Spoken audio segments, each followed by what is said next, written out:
is Bruno Uzan, and I'm a Total Motion co-founder and CEO. That's a company I co-founded and co-started like 14 years ago, in 1998 exactly. So for those who were not present during my presentation this morning, I'm going to really talk about user-centric and how we can build some very interesting emerging and engaging AR solution for end user. So slightly different from the material presentation. Here we're talking about more complex solution where we're trying to engage better the end user into a very compelling AR experience. So first of all, really want to define here the way most of the time we tackle augmented reality. So we rarely do like geolocation. We very rarely do like marker-based tracking solution. We prefer going like 95% of our business cases into what we call markerless tracking, which means that we don't want to have any marker. We don't want to change any magazine, brochure. We don't want to change any box, bottle, or packaging and so on. We want to use it the way they are. And that's most of the time the way we unlock content is using some natural marker on any object we're going to track. More importantly, I'm going to have like 2 demonstrations for you today. It's also a way to use like natural, faces, and I'm going to use my face to unlock some AR experiences. And that's also a very interesting way, not getting any thing in my hand that I need to unlock the AR experience. So that's the way we are most of the time focusing about how we could engage a consumer into an augmented reality experience. So before working with a client, we spend a lot of time talking about if we do need some trackers, some good trackers. The way we're going to unlock AR solution, it has to be perfect. If it's not, then we're going to land into what we called everybody like gimmicky solution, where we don't have like very stickiness application. So we do need here to be extremely careful about what marker we're going to use to get the solution working. So for the marker technology we have, we need contrast. So we spend a lot of time with our client explaining what kind of contrast we need, like non-symmetrical texture and so on. And when we don't have now a good marker, we stop immediately. I mean, we don't want to work on a client where we know that the marker is going to be like not good enough. It's going to be a very shaking experiences. So we prefer stopping right away instead of trying to go in an experience where we know it's not going to be good from a consumer perspective. So we try to guarantee here a kind of state-of-the-art of tracking quality, which is going to be crucial for the success of the AR project. So the 2 demonstrations I want to show you today, one's going to be more marketing oriented and the other one's going to be more e-commerce oriented. So the first one is with a cereal box. So like cereal box, for many, many years, what we tried to do from an AR perspective was to superimpose video, to superimpose photo, to superimpose just a 3D animation on top of it. Unfortunately, most of the time when we're going in this direction, it's extremely gimmicky. I mean, you do get a wow effect. You do get like someone playing once and then done. I mean, we've done it 1,000 times. So I think that if we really want to push the AR solution to the next step, we have to think about how we can better engage the consumer into this experience. And I wanted to show you that demonstration because here you're going to see that the AR portion has nothing to do with before, but it's very interesting how we can get someone being able to play with that game in real time. So that client came to us. I want to use my cereal box as the way to trigger the action. As Christine knows, I'm a big fan of real-time demonstration. Always taking a lot of risk, but that's going to be okay. And we've been working about how we're going to engage the consumer into this experience. So here, what we did is like playing with the cereal pack. So I'm going to press the space bar. Now you can see me, I'm live. That was the box. And we're just going to use that cereal box to unlock this experience. So, and that's it. We don't need the box anymore. We don't want to use any fiducials for this kind of solution. And then what we're going to do here is like explaining that's a shooting game, what is going to rely on your face and how we can track your face and ask, and being able to play what a paintball game using augmented reality. So few education, as I said this morning, to educate the consumer is very important. And then here I am, as you can see me like with a mask. And that game here is like, using my space bar I'm able to play around and to move the vision of that game and to really here get the user pretty much involved into the game. We're not talking about just overlaying 3D on top of a magazine or a real object, but we're talking about here getting some human interaction where, depending on where I am, I can hide between that, object. I can go here, go around. I can really shoot. I'm not a very good shooter anyway. Well, that's it. But I think you got the point here. We try to really go beyond just merging real and virtual. We try to go beyond just putting a video on a brochure. It has been done 1,000 times. It doesn't work. Stop doing this. You're not serving augmented reality with doing that. So trying here to go and see how we can engage someone. That's one example. Of course, there are other creative solutions, but I just wanted to share with you, and also good metrics with this example. I mean, we had like 115,000 players interacting total in 3 months with this application. So getting there. Once again, connected to what I said this morning, we trying to get the end consumer engaged into the AR experience. Another one I wanted to share with you is what we call Try Live. For those who was there also, they heard about it. So here is how we can unlock augmented reality content for fitting rooms, how we can try product with augmented reality, unlocking the fitting room experience with an AR solution. So here I'm going to go on a Ray-Ban.com website. So it's live. We're not talking about like a prototype or proof of concept or whatever. We are talking about a true solution working live 24 hours per day, which is not easy, by the way, with a way to unlock like 15 different pair of glasses additional every day, which is not easy, by the way. It means that we need to modelize very quickly. And you know what? It has been even more complex than augmented reality.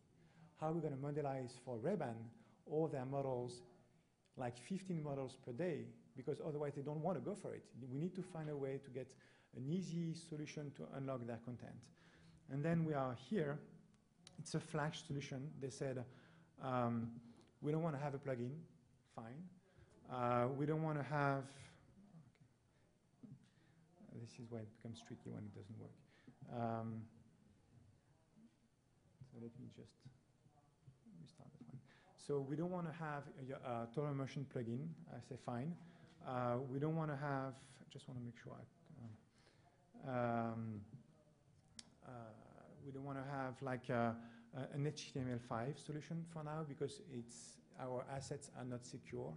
I heard someone talking about this morning. Ray-Ban, it's extremely important for them to being able to secure their assets. Otherwise, they're not going to move forward with augmented reality. And especially, we want to be able to have access to all metrics and to make sure that people are buying more glasses with your solution than without your solution.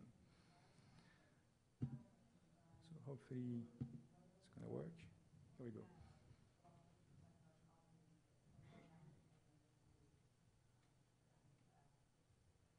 And here we are.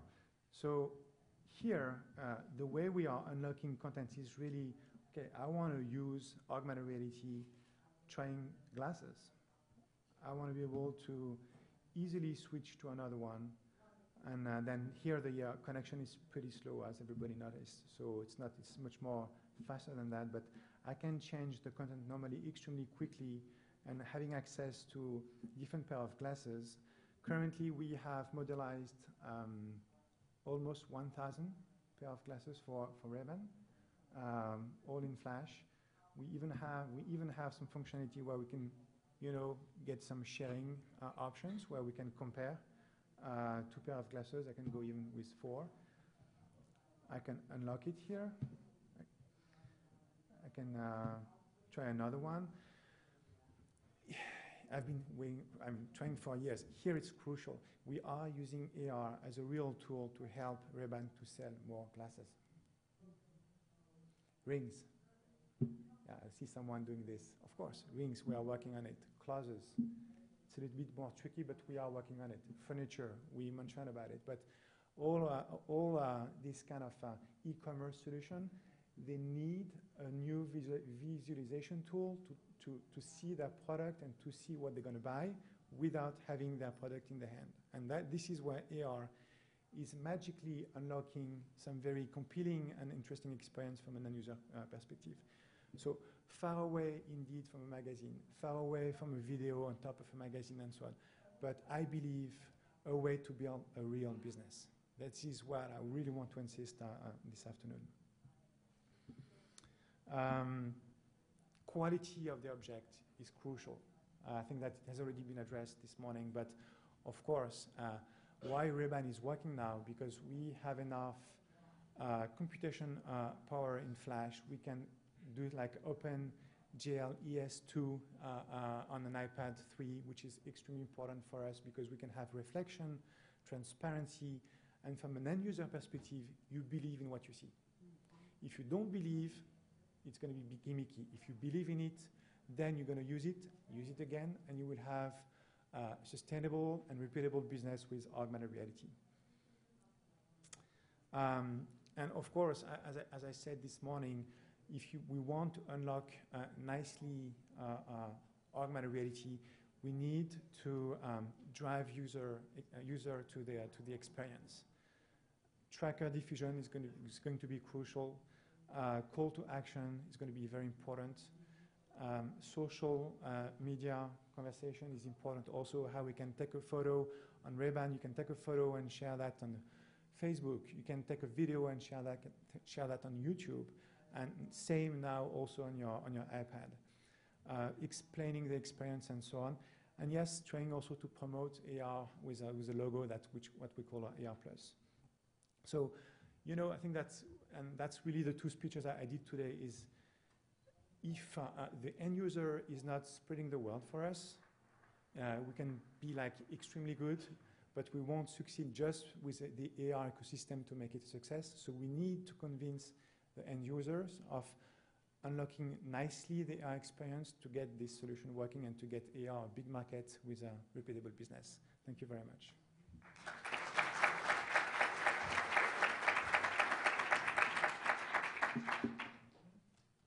Are there any questions for Bruno? Yes? What is your feedback on users and any surprises you see that you didn't anticipate from the user's perspective in using some of your AR tools and toys and software? So from a user perspective, I'm always surprised how lazy they are. So if you really not teach them the way it's going to work, they will stop immediately the AR experience. If it doesn't start almost automatically, they will quit. As someone said that if we need 30 or 40 seconds to get the experience working, I mean, I'm not going to stay on the website or the apps or whatever. So an end user will not. So this is where I've been surprised because I was expecting them to be to spend more time before they're gonna really understand the way it works.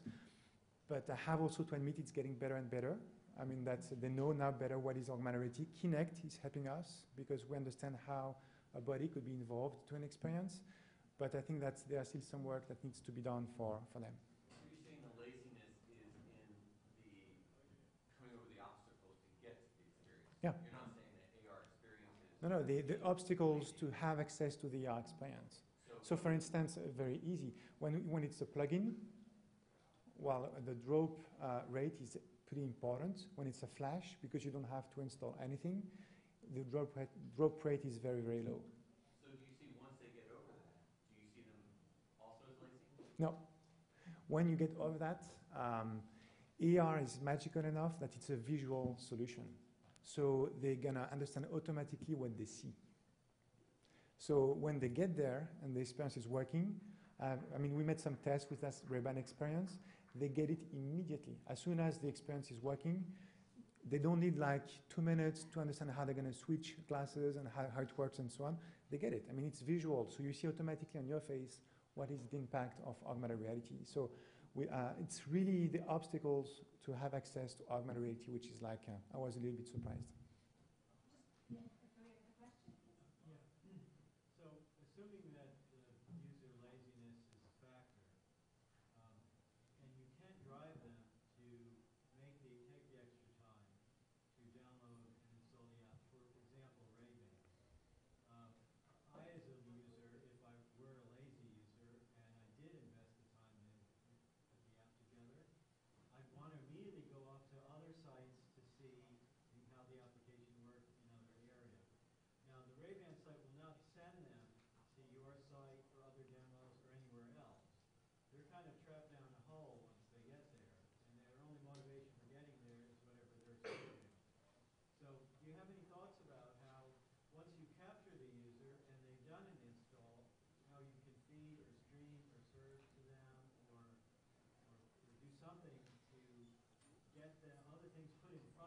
Yeah.